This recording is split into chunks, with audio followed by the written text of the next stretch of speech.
Jornal em Foque. Apoio Unisanta, Universidade do Grupo de Excelência do MEC. Boc News, o jornal gostoso de ler e bom de negócios.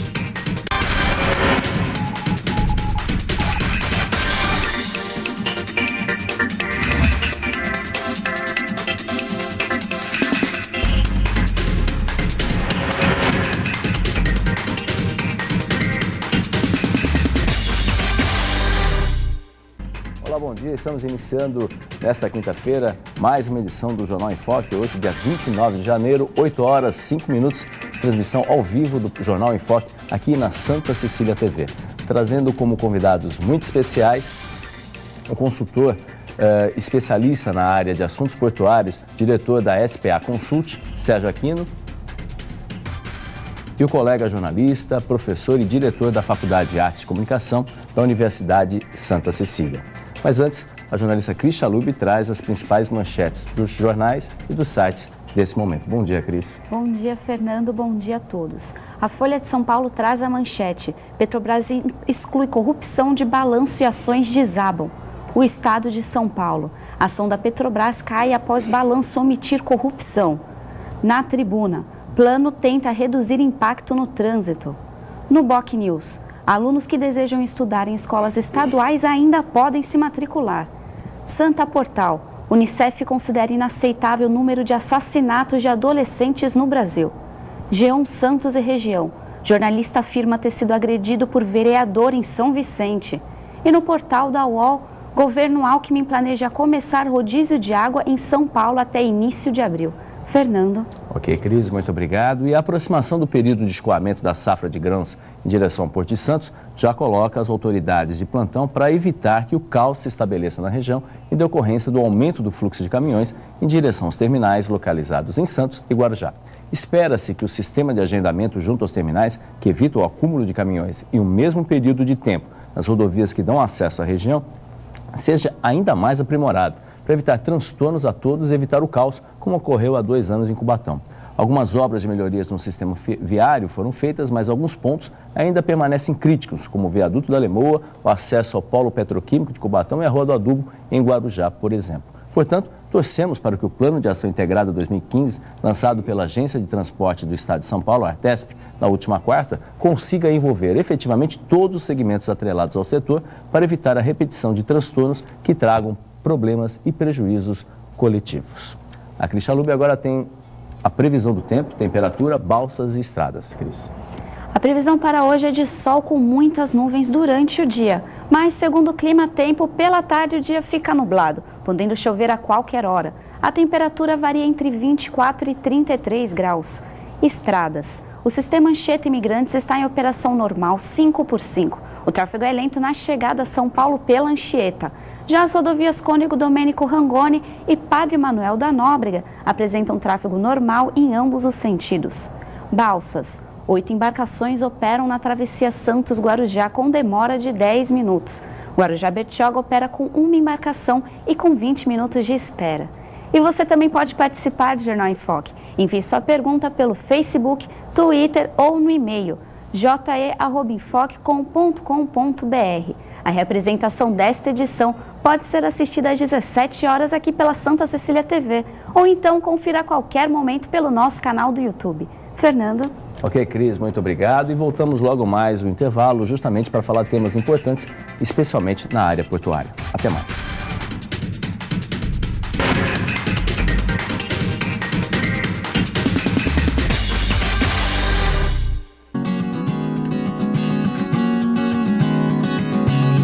Imagine como é bom aprender brincando. Brincar pensando. Pensar criando. Criar vivendo. E viver aprendendo. Colégio Santa Cecília, há mais de meio século, formando e educando gerações. Em novo formato, o site bocnews.com está mais interativo, dinâmico, com conteúdo ampliado e canal próprio de TV na internet. São mais notícias com credibilidade para curtir e compartilhar, em qualquer hora e lugar, seja pelo computador, tablet ou celular. Inclua o BocNews.com na lista dos seus favoritos e tenha ao seu lado a informação indispensável para o dia a dia. Jornal BocNews e BocNews.com. Experiência e inovação para bem informar. Eu sempre soube que eu queria cantar, fazer música. Eu poderia ter decidido pelo rock, MPB, funk, mas o meu coração me levou pro samba. Eu sei que mandei bem. Você que fez o Enem, pense, pesquise. É a sua oportunidade. Escolher o curso e a universidade é decidir seu futuro. E atenção para o prazo das inscrições do ProUni. Fazer uma escolha consciente também é mandar bem. Saiba mais no site. Ministério da Educação, Governo Federal.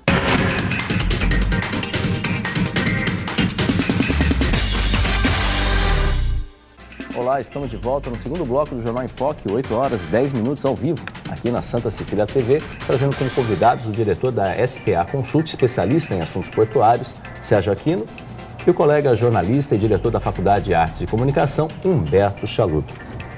Sérgio, bom dia, seja bem-vindo aqui ao Jornal em Foque também. A questão do Porto, o senhor que é um especialista nesse sentido, com o novo ministro, né? O novo ministro, pelo menos ele esteve aqui já semana passada, fazendo alguns anúncios, tudo. O senhor acha que esses anúncios efetivamente vão ser colocados em prática, como a questão da dragagem, por exemplo? Bom dia, seja bem-vindo. Bom dia, Fernando. Bom dia, Chalub. Queria cumprimentar os telespectadores que estão nos acompanhando aí também pela Santa TV, nossa querida TV do Grupo Santa Cecília. Fernando, o tema portuário é algo que nunca pode sair de pauta, nem de TV, nem de jornal, e principalmente da conversa do dia a dia do santista e de quem mora na nossa região. Porque essa é a principal atividade da cidade e da nossa região. A gente sempre precisa lembrar que 60% a 65% da arrecadação do município está voltada à atividade portuária direta e indireta. Recebemos aqui na semana passada, pela primeira vez, a visita, não é, do novo ministro da Secretaria de Portos. Os indicativos que ele apresentou são indicativos positivos. Ele sinalizou já com a correção de algumas rotas, de alguns pontos que estavam sendo adotados no governo anterior. Lógico que há necessidade de alguns ajustes legais, ou principalmente de regulamentação da lei, mas ele sinalizou, por exemplo, que ele quer conversar mais e não só quer conversar, ele está instituindo grupos com a participação de municípios, de outras entidades, para debater o tema portuário com a região. Diferentemente da gestão anterior, que seguindo o princípio da nova lei, estava desconsiderando totalmente a visão da administração ou da comunidade local. Então, as sinalizações já são positivas. Agora, o grande desafio é a modernização da administração portuária. Todos os problemas que a gente ainda vive, Chalub, Fernando, no sistema portuário, em especial, vamos falar aqui de Santos, são resultantes da falta da modernização, da independência, profissionalização da administração portuária, principalmente da independência. Para finalizar essa introdução, o sistema portuário brasileiro, que foi modernizado a partir de 1993, com a Lei 8.630, ele seguiu o modelo que tem no mundo inteiro, que é uma parceria público-privada. O poder público é responsável pela administração do porto e dos serviços de infraestrutura, dos serviços condominiais, e a iniciativa privada é responsável por investir nos terminais e operar as cargas. A grande questão é que, ao longo do tempo, a iniciativa privada fez a sua lição de casa. Investiu, é só andar e vai ver os terminais que nós temos hoje que utilizam a mesma tecnologia que tem no mundo inteiro, né? O problema é que o poder público não modernizou a administração do sistema portuário. E os diretores continuaram pressionados e ainda dependentes de influências políticas e, principalmente, eles não têm autonomia de gestão. Eles não podem atuar dentro de um aspecto profissional, dentro de um aspecto de independência empresarial.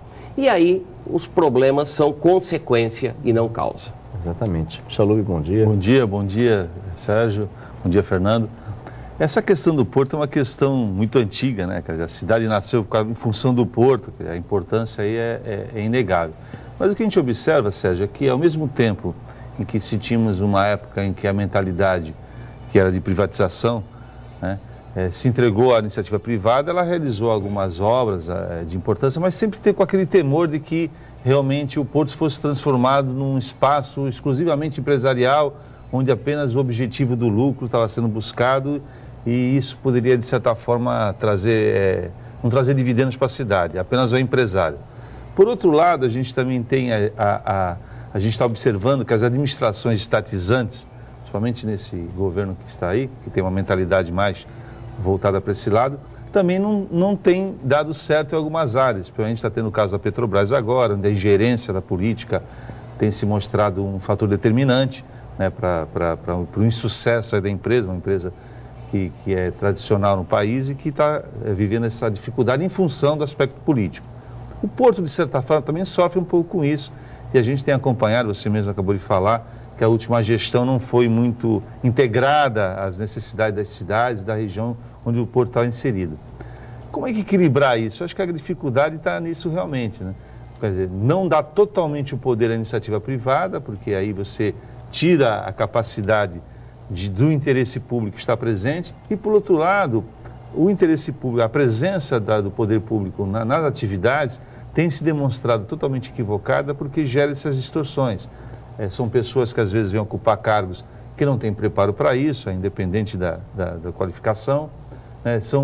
Os investimentos são morosos, ou às vezes não entram nas prioridades de governo, porque são investimentos que às vezes não vão aparecer à vista do público e não são feitos. Como é que você acha, a partir dessas duas experiências que nós já temos vivido, né? A questão do Estado e a questão da iniciativa privada, como é que a gente consegue um equilíbrio disso? É possível chegar nesse equilíbrio?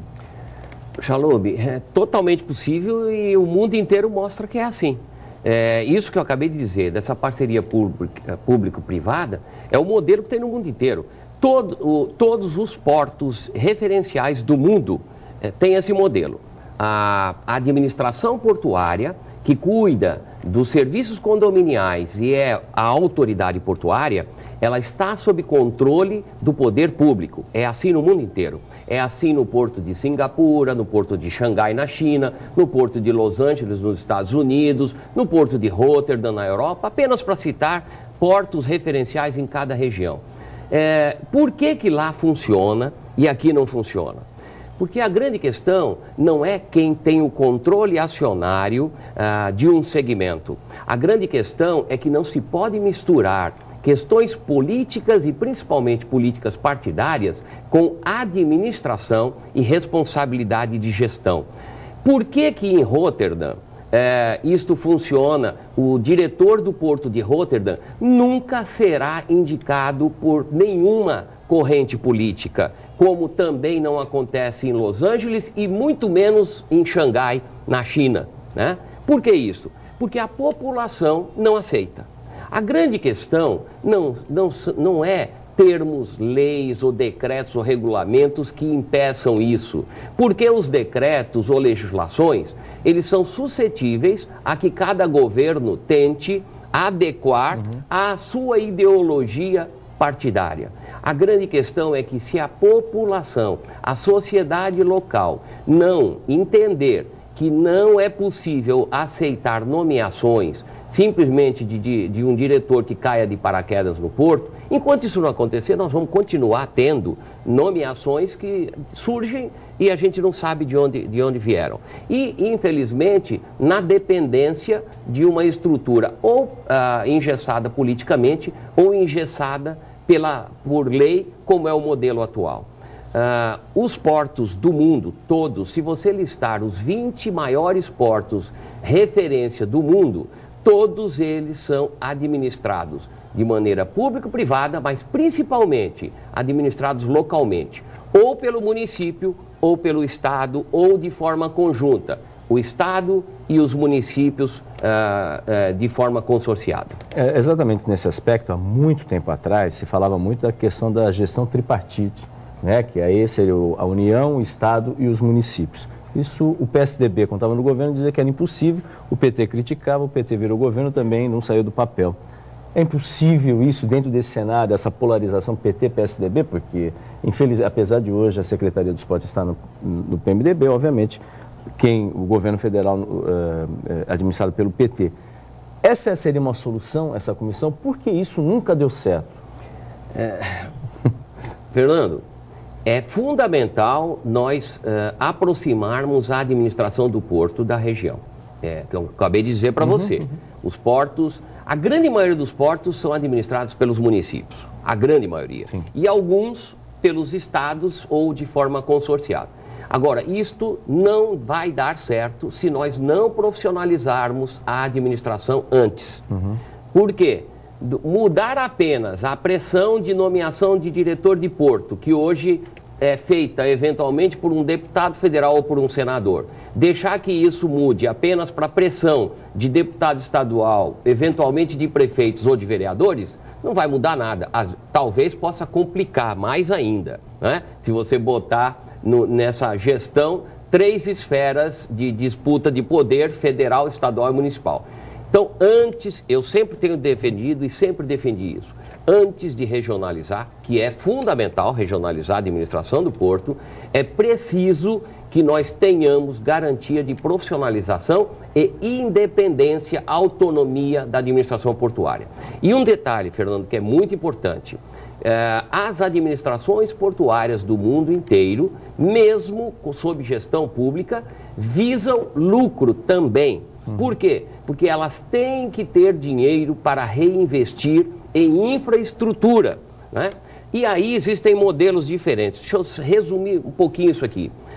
Quando você vai para o modelo do porto de Antuérpia, o porto de Antuérpia é um porto do município de Antuérpia e ele gera lucros, ele tem que gerar lucros, o dono do porto é a prefeitura de Antuérpia e no final do ano a prefeitura, como acionista, recebe dividendos, né?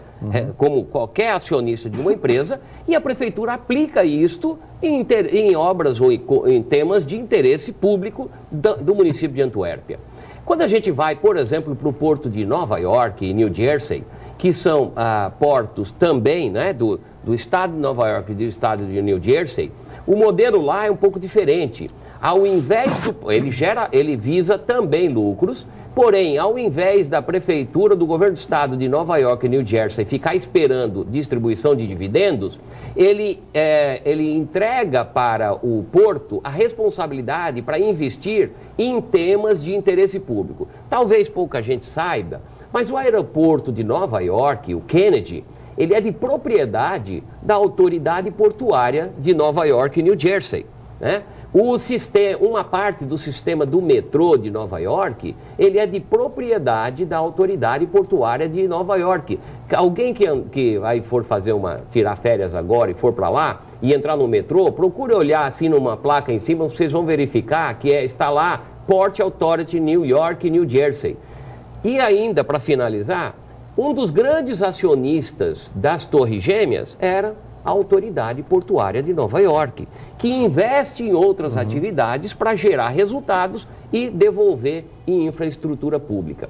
O porto ele tem que ser um grande instrumento que gere resultados para a região onde ele está implantado. Por isso que ele tem que ser planejado e administrado de forma conjunta com a comunidade local. É um desafio tanto, né? Agora, em questão de capacidade de produtividade, nós tivemos recentemente toda aquela questão envolvendo a mão de obra, a transferência de mão de obra para as empresas, a questão da estiva, né, que foi uma questão muito debatida, o temor do desemprego. Como é que está essa questão hoje, Sérgio? Funcionou realmente esse translado aí, essa transição? Quer dizer, essas pessoas foram treinadas, aquele pessoal que é mais antigo, que trabalhava no porto, já está reintegrado à atividade? Nós tivemos algum período um pouco traumático de que muitas pessoas estão ficando à margem desse processo em função aí do processo de modernização.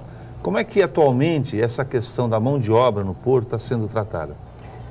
Chalub, você, quando você comentou o tema, você falou uma palavra-chave do problema, que é treinamento.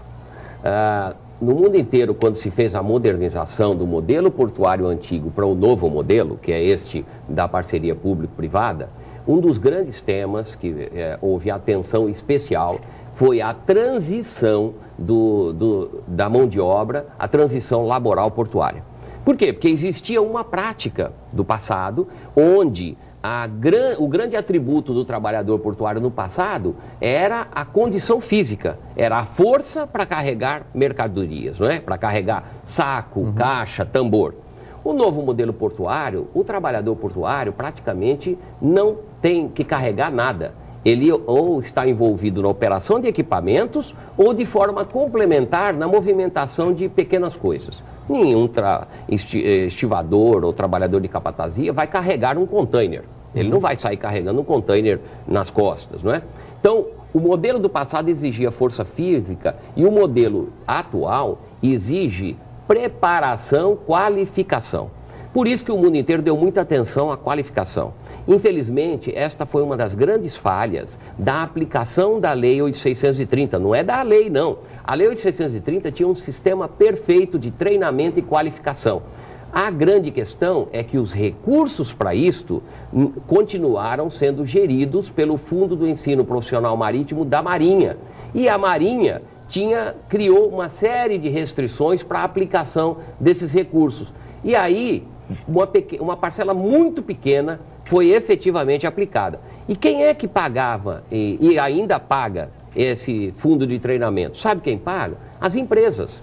O sistema de treinamento portuário, foi criado, o Fundo do Ensino Profissional Marítimo, que é gerido pela Marinha, com base no mesmo sistema que mantém e que gerou o Sistema S, o Senai, o Senac, o SEST-Senat do Transportes, que é lá de Getúlio Vargas, da década de 40, é a mesma lei. Só que todos os outros sistemas são geridos pela iniciativa privada. A iniciativa privada paga e faz a gestão. Quem recolhe dinheiro para os Senais é a indústria, quem recolhe dinheiro para o Senac é o comércio.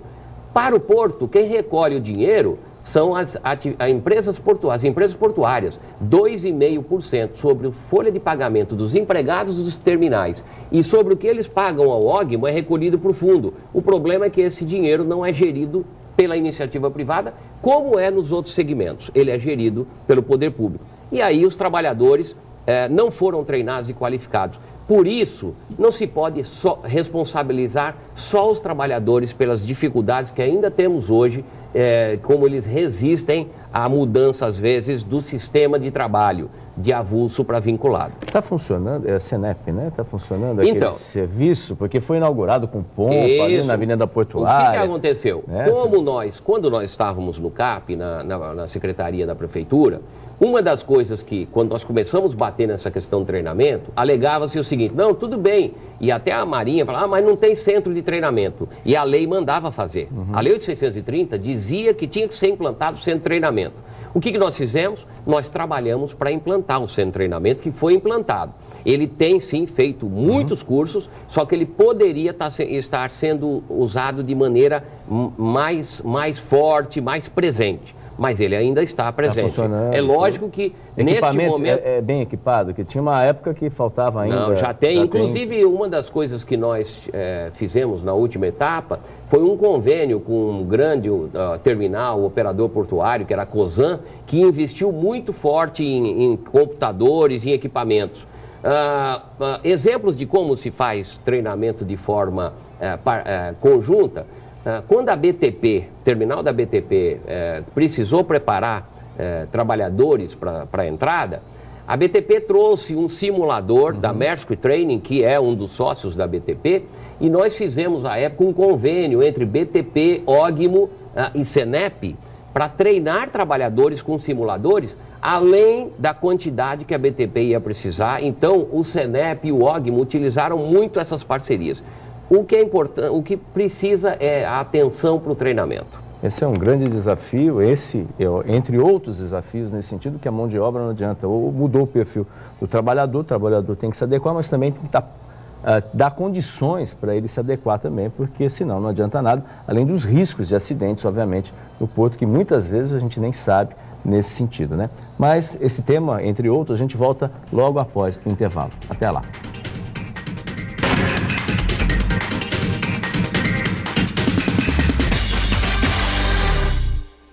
Unisanta, mais uma vez entre as melhores universidades do país. 16 cursos receberam a premiação do Guia do Estudante da Editora Abril. Os cursos de Administração, Ciências Biológicas, Biologia Marinha, Ciências Contábeis, Educação Física, Fisioterapia, Jornalismo e Pedagogia receberam 4 estrelas. Uma grande vitória pelo esforço de funcionários, alunos, professores e diretores. Mais 9 cursos receberam conceito de 3 estrelas, além dos demais cursos com excelentes avaliações do MEC. Confira a relação completa no site www.unisanta.br. Unisanta, seu passaporte para o mercado de trabalho. O novo formato, o site bocnews.com está mais interativo, dinâmico, com conteúdo ampliado e canal próprio de TV na internet. São mais notícias com credibilidade para curtir e compartilhar, em qualquer hora e lugar, seja pelo computador, tablet ou celular. Inclua o bocnews.com na lista dos seus favoritos e tenha ao seu lado a informação indispensável para o dia a dia. Jornal Bocnews e bocnews.com. Experiência e inovação para bem informar. Em fevereiro, Carnaval Santos 2015. Acompanhe com a gente ao vivo os desfiles do Grupo Especial. Direto da passarela do Samba Drauzio da Cruz. Carnaval Santos 2015. Sistema Santa Cecília de Comunicação. 18 anos. Apoio Atri Fiat em Santos e São Vicente. Mita Alimentos, leve momentos deliciosos para a sua casa. E Prefeitura Municipal de Santos.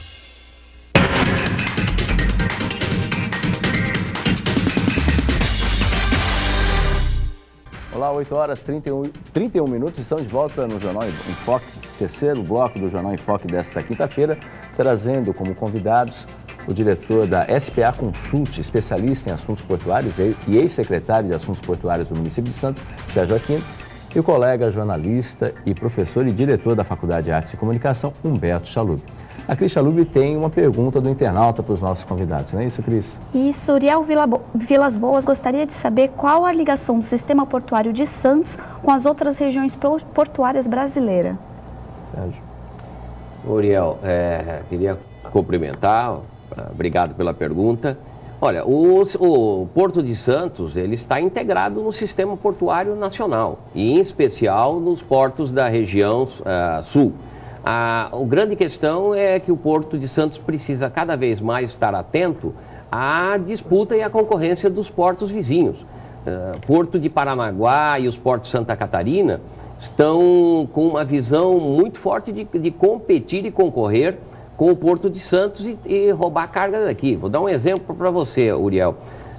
Atualmente, os navios com capacidade de 10 mil TEUs, de 10 mil unidades de contêineres de 20 pés, precisam operar fortemente no Brasil. E futuramente, muito rapidamente, nós temos que nos preparar para os navios de 12 mil. O porto hoje, na região sul, que já saiu na frente em termos de dimensão de navio e de dragagem, é o Porto de Paranaguá. Ele está na frente do Porto de Santos. E o Porto de Paranaguá está divulgando isso para o mercado de uma forma muito intensa. Por isso que nós precisamos, com urgência, resolver a questão da dragagem do Porto de Santos. 13 metros para o Porto de Santos é inadequado. Aliás, isto não é uma conclusão nova. Eu estava conversando com o Chalub um pouquinho antes do programa. Em 1998, o CAP do Porto de Santos, dentro do plano estratégico, definiu que o porto deveria tomar imediatas providências para dragar e aprofundar o porto para 15 metros, em 1998, e planejar uma segunda etapa para 17 metros.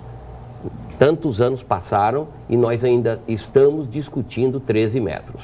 É um retrocesso. Agora, aqui, eu acho que a grande questão, a grande vantagem do Porto de Santos é a localização estratégica diante de um cenário econômico aqui do estado de São Paulo. Quer dizer, até por naturalidade, né, as mercadorias acabam ingressando pelo Porto de Santos, apesar que às vezes alguns outros portos oferecem mais vantagens.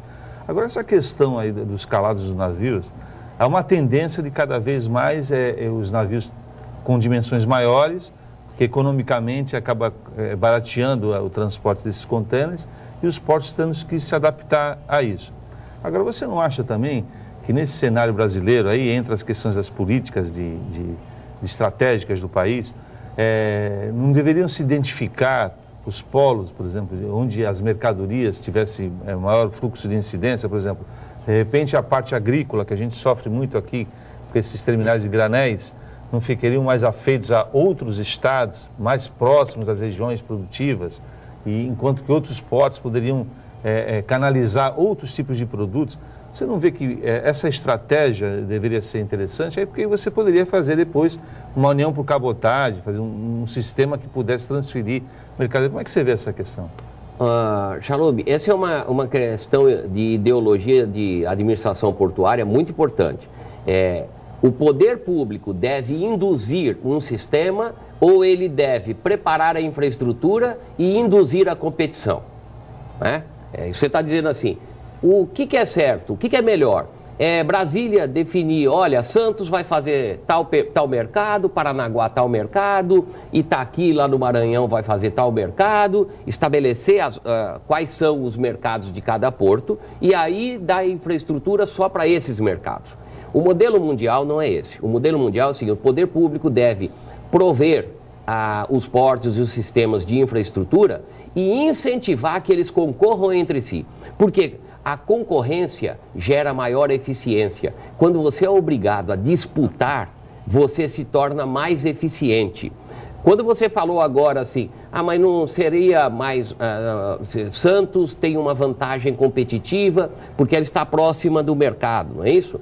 Isto tem uma parte de verdade e que se sustenta até um determinado ponto.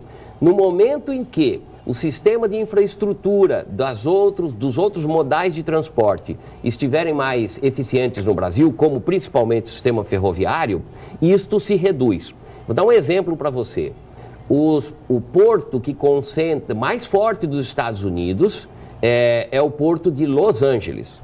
Os dois portos, Los Angeles e Long Beach, que na verdade é como se fosse Santos e Guarujá, concentram 40% do comércio exterior americano. E esses portos atendem a costa leste, né? Eles estão na costa oeste e eles atendem a costa leste através de trens expressos. Os containers descarregam em Los Angeles e são ligados para o resto do país através de trens, que os containers vão em nível duplo, double stack, e eles se interligam com o país inteiro. Isso significa o seguinte: na hora em que nós tivermos o sistema ferroviário e as coisas estão acontecendo eficiente, o Porto de Paranaguá e os portos de Santa Catarina poderão competir com Santos com o mesmo nível de igualdade, recebendo containers e distribuindo isso por sistema ferroviário. Então nós temos que lutar para manter o mercado. Agora, é inegável que à medida que a fronteira agrícola do país vá avançando para o centro-oeste e que a gente vá produzindo cada vez mais próximo na região norte, uma parte de soja e milho vá sendo escoada naturalmente pelos portos de Itaqui, no Maranhão, e Vila do Conde, no Pará. Então, Santos, o que se imagina é que Santos não vai perder mercado do que ela faz hoje de grãos, mas Santos deve reduzir o nível de crescimento. A grande força de Santos deve ser os produtos manufaturados.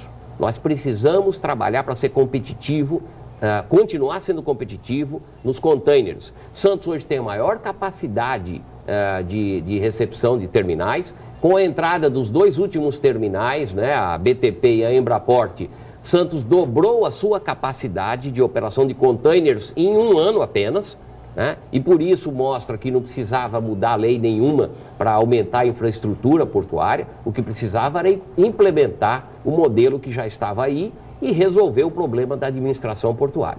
O senhor falou justamente dessa mudança da lei. Já passado mais de um ano, tudo nesse sentido. A Embraport é uma empresa que já está estabelecida, já está operando e ela atua com base na lei atual e as demais empresas do Porto atuam com base na lei anterior na questão da contratação de mão de obra. Esse talvez é uma das principais mudanças aí nesse sentido. O que isso, passado esse período, o que isso efetivamente, na prática, já acontece? Porque, obviamente, há uma concorrência e o custo final para o empresário, obviamente, ele vai buscar onde tem os custos menores. O que já está mudando e o que isso está, de certa forma, impactando o mercado de forma geral? Bem, a Embraport é um terminal que havia sido planejado e autorizado, tudo dentro da legislação anterior.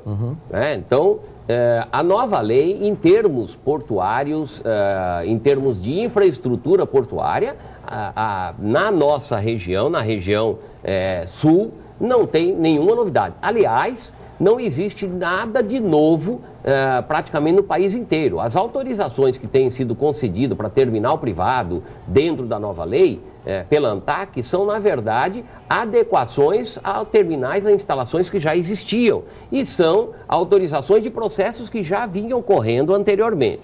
O problema é que a nova lei, ela deu regramentos diferenciados. A Embraport, como ela está dentro do porto organizado, isto não se reflete tanto, né? Mas para um terminal privado que esteja do outro lado do muro, por exemplo, se implantar algum terminal privado dentro da nova lei, aqui na entrada da Baía de Santos, esse terminal terá condições diferentes de competitividade e terá alguns privilégios, não é? Algumas coisas que desequilibrarão a concorrência. O grande problema da nova lei, primeiro que ela era desnecessária, né? Nós perdemos praticamente 3 anos do sistema portuário, primeiro porque começou a se dizer que ia mudar a lei, então parou tudo.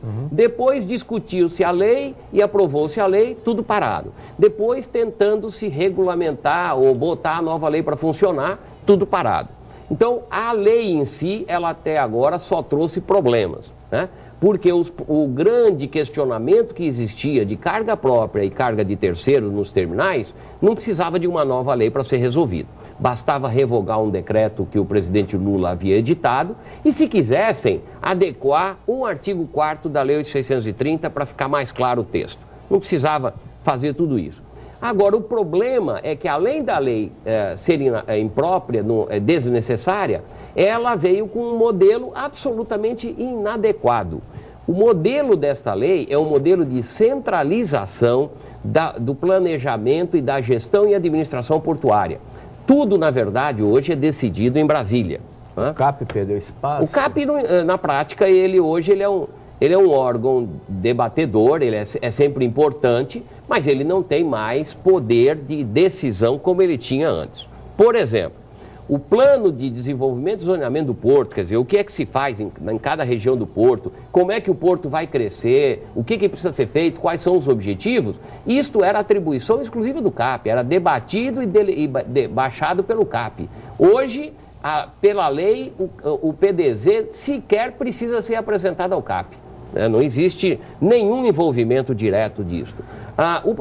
Como eu lhe disse, a lei ela está com um modelo inadequado. E o que é pior, a lei ela não é diferente apenas do modelo do mundo inteiro. Ela é exatamente o oposto do mundo inteiro. Enquanto o mundo inteiro tem portos administrados localmente, com gestão administrativa autônoma, com necessidade de competição financeira e com absoluta integração com a comunidade, esta lei faz justamente o contrário.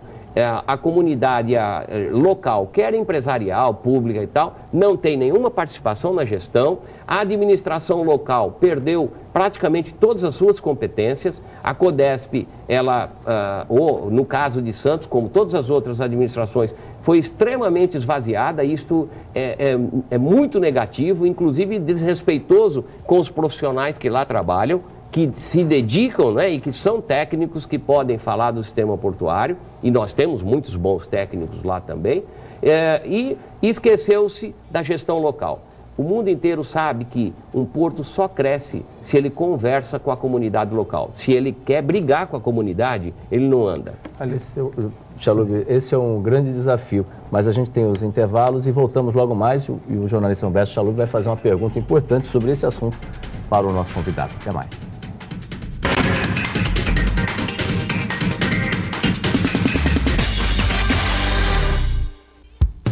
Excelência é estar entre as melhores universidades do país. É ter um preço justo, programas de financiamento e bolsas de estudo. Excelência é ter laboratórios dentre os melhores do Brasil, segundo o MEC. É prestar cerca de 2 milhões de atendimentos anuais gratuitos. Unisanta, Universidade do Grupo de Excelência, entre as 9% melhores do Brasil. Vestibular Universidade Santa Cecília. Inscreva-se já! O novo formato, o site bocnews.com está mais interativo, dinâmico, com conteúdo ampliado e canal próprio de TV na internet. São mais notícias com credibilidade para curtir e compartilhar, em qualquer hora e lugar, seja pelo computador, tablet ou celular. Inclua o bocnews.com na lista dos seus favoritos e tenha ao seu lado a informação indispensável para o dia a dia. Jornal BocNews e bocnews.com. Experiência e inovação para bem informar. Academia Unisanta. Bem-estar, saúde e qualidade de vida. Mais de 80 aparelhos de última geração. Profissionais qualificados para orientar as atividades de modo personalizado. Ambiente agradável com muito conforto para todas as idades. Musculação é na Unisanta. Academia Unisanta. Dê uma força para a sua saúde.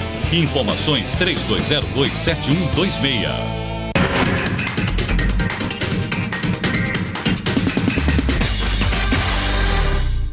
8h45, estamos de volta no último bloco do Jornal em Foque desta quinta-feira, trazendo como convidados o diretor da SPA Consulting, Sérgio Aquino, e o colega jornalista e professor e diretor da Faculdade de Artes e Comunicação, Humberto Chalub. Mas antes, a Cris Chalub tem mais uma pergunta do internauta, não é isso, Cris? Isso, a pergunta é da Ana, do Campo Grande. Ela diz o seguinte: tivemos 3 incêndios no Porto de Santos no último ano. O senhor acredita que esse problema se dá pela falta de infraestrutura? Ana, obrigado pela pergunta. Ana, quando você tem uma série de incidentes, né, você precisa analisar alguns segmentos: infraestrutura, operação, né, e o produto que está sendo movimentado. São os 3 grandes focos que precisam ser analisados para verificar se a infraestrutura, quer seja de operação, mas principalmente de controle de segurança, está adequada. Você tem que verificar se os procedimentos, como aquilo está sendo operado, está adequado, e tem que verificar o produto, se ele exige algum tipo de cuidado que não está sendo aplicado ou se ele mudou de característica. Pelo que nós temos acompanhado, está sendo feito um trabalho conjunto da administração do porto com os terminais, principalmente com os terminais, para identificar eventualmente mudança de qualidade ou de característica de produto. Um desses 3 fatores, ou às vezes os 3, precisam ser claramente analisados, identificados e verificar qual é a rota que precisa ser revista. Isso, tecnicamente, é o chamado de análise de árvore de falhas, árvore de risco. Cada vez que você analisa uma coisa, você tem que verificar os galhos que eles podem, ou as folhas que eles podem gerar desvios. Esse trabalho está sendo feito. Sérgio, eu gostaria de retomar essa questão da integração, porque nós tivemos agora recentemente aí um fator clássico aí que eu acho que resume bem essa ideia dessa falta de integração, que foi na decisão de se colocar o túnel submerso numa posição que vai ficar justamente no local onde foi construído o novo pier de atracação dos navios de passageiro. Quer dizer, o que demonstra que houve um investimento para a construção do pier, agora nós vamos ter que destruir parte desse pier para poder fazer esse investimento no túnel submerso, que é um projeto que já está em andamento, parece que não vai voltar atrás, né? Acho que assim, existe um temor aí de que vai ter que se paralisar o porto num período para poder fazer essa obra, mas é uma questão que está sendo discutida. Agora estão sendo anunciadas também as obras das perimetrais, quer dizer, a extensão da obra também envolvendo a portuária, aí já com essa perspectiva de ampliação desse movimentação de trens. Como é que você vê essa questão? Você acha que esses projetos estão bem amarrados de forma que não vão correr mais esse tipo de problema, de ter que fazer, depois de refazer, que aí tem um mergulhão ali na Lemoa? E esses projetos, primeiro, vão sair realmente? Você acredita que isso vai sair realmente? Porque até hoje a gente vem discutindo e sempre está se arrastando. E segundo, eles estão bem amarrados de forma a evitar que isso aconteça outra vez?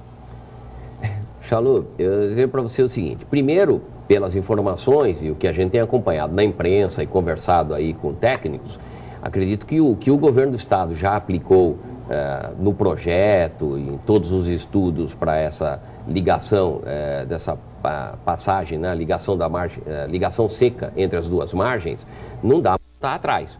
porque aparentemente já se gastou muito dinheiro. Agora, isso que você falou é o grande exemplo da falta de coordenação ou a falta de responsabilidade de alguns que atuam no elo do planejamento e da execução. A ligação seca entre as duas margens, ela fazia parte de um planejamento estratégico de infraestrutura e mobilidade que foi debatido durante aproximadamente 2 anos no CAP, envolvendo inclusive o governo do Estado. O governo do Estado tem cadeira no CAP, naquela época tinha uma cadeira muito clara, era representada inclusive por um grande profissional, o doutor Abreu, da Secretaria de Transportes do Governo do Estado. Depois de debater, depois de discutir com todos, com as prefeituras, governo do Estado, Porto, depois de tudo, definiu-se e aprovou-se um planejamento de infraestrutura e investimento. E dentro desse planejamento, a ligação seca, definida e aprovada por todos, era na entrada da cidade, ali na região da Alemoa, ligando a região da Ilha do Barnabé, criando um anel rodoviário externo à cidade, como é o conceito de mobilidade do mundo inteiro. Não é? Isso evitar que os caminhões circulem. Tirar caminhão da região urbana. Não é?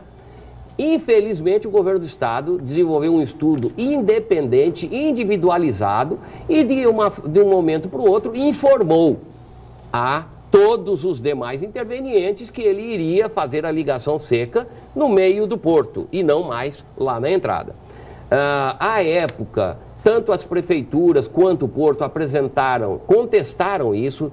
Isto vai trazer caminhão para dentro da perimetral, para dentro da cidade, ao invés de tirar, vai trazer, né? Mas o governo do Estado seguiu em frente. E aí, além de abandonar tudo que havia sido planejado, aquilo que você falou, mostra o absurdo do desperdício do dinheiro público. O cais, a extensão do novo cais de passageiros ali na frente da Marinha, que havia sido planejado e que foi contratado e foi executado. Por quê? Porque ali não teria ligação seca nenhuma, a ligação seria na entrada da cidade. Aquilo lá vai ter uma parte que vai ter que ser demolido. Olha o absurdo. Acabou de ser, faz 1 ano foi inaugurado. Uma parte daquilo vai ter que ser demolido para fazer o canal, o túnel, e depois ser reconstruído. Isso é o dinheiro nosso que foi jogado fora e que vai ser gasto novamente, gerando um desperdício. Para finalizar, para você ver como a questão da ligação seca lá na entrada da cidade, ela tinha avançado tanto que os espectadores, vocês vão se lembrar, que a própria Ecovias apresentou a proposta de fazer aquela ligação por uma ponte, porque o CAP não decidiu se seria túnel ou ponte, seria uma ligação, o traçado naquela região. Em cima desse traçado, a Ecovias sugeriu uma ponte, onde ela fazia todo o traçado e todas as interligações desse anel rodoviário externo.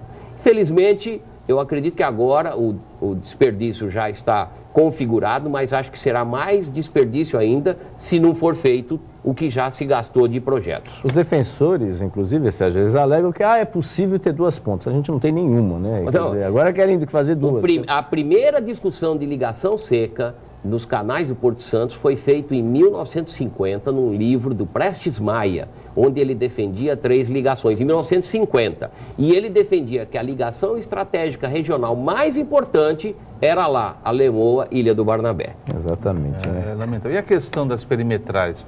Essas obras vão sair realmente?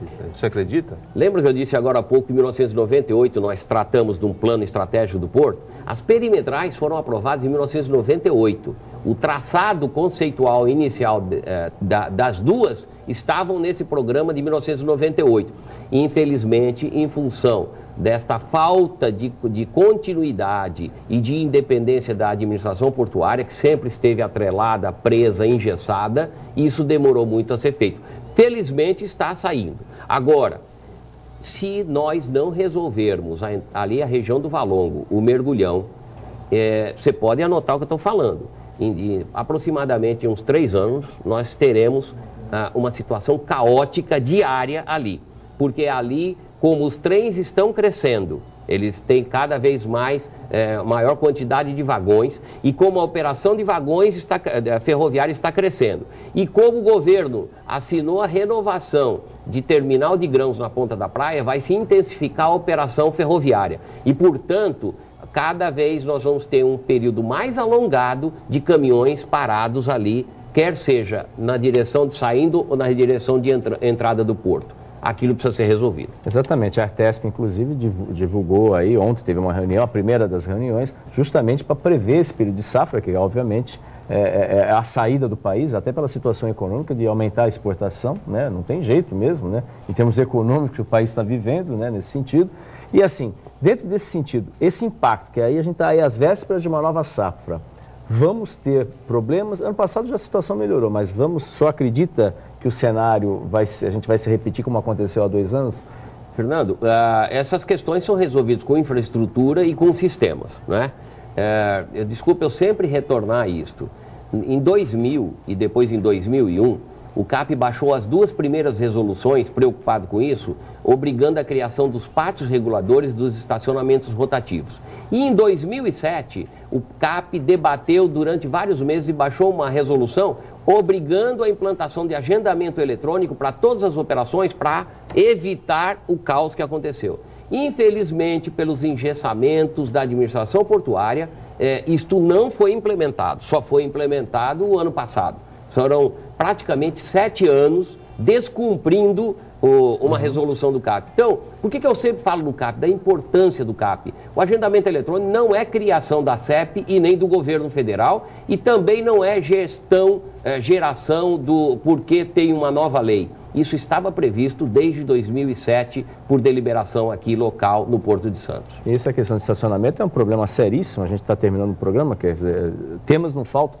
É um problema seríssimo. Aquela área ali no retão da Lemoa ficou definida, mas parece que ainda aquela área para estacionamento para caminhões que foi divulgada. Aquela área nós deixamos lá na Prefeitura, junto com a CODESP, foi um trabalho CODESP e Prefeitura, aprovado também pelo CAP, uma ocupação de pátio regulador e também de um novo pátio multimodal, ferroviário e rodoviário. O projeto conceitual pronto e assinado por todos já desde 2011. Mas não saiu do papel, pelo jeito, né? Esse é o grande problema. É isso aí, falta a execução da responsabilidade portuária. Vamos esperar agora que o novo ministro, pelo menos é paulista, foi prefeito interior, acho que lá passa rio, né, pelo menos, né? Os que estavam aí, acho que tinha lugar que nem rio passava, né? A vereadora Cassandra, que está no SPU, garantiu a área lá, o problema é depois da continuidade. Exatamente, o novo ministro é de Araújo, prefeito. A área está disponível. O que nós precisamos... a gente até, o Ministério é uma gestão mais pública política. Agora, na parte executiva e na administração portuária tem que ser técnico. Exatamente. Enfim, desafios não faltam, né? Especialmente no Porto de Santos. Estamos às vésperas de uma nova safra que vai afetar efetivamente a vida de milhares de pessoas, né? Então isso é importantíssimo.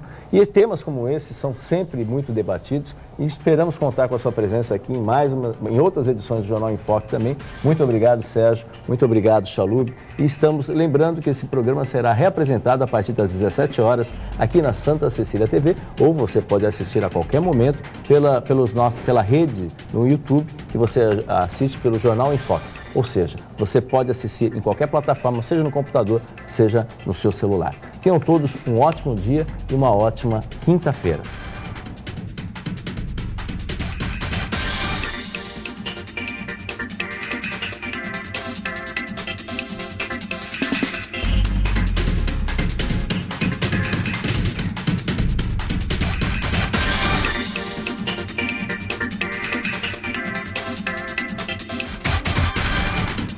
Jornal em Foque. Apoio Unisanta, Universidade do Grupo de Excelência do MEC. BocNews, o jornal gostoso de ler e bom de negócios.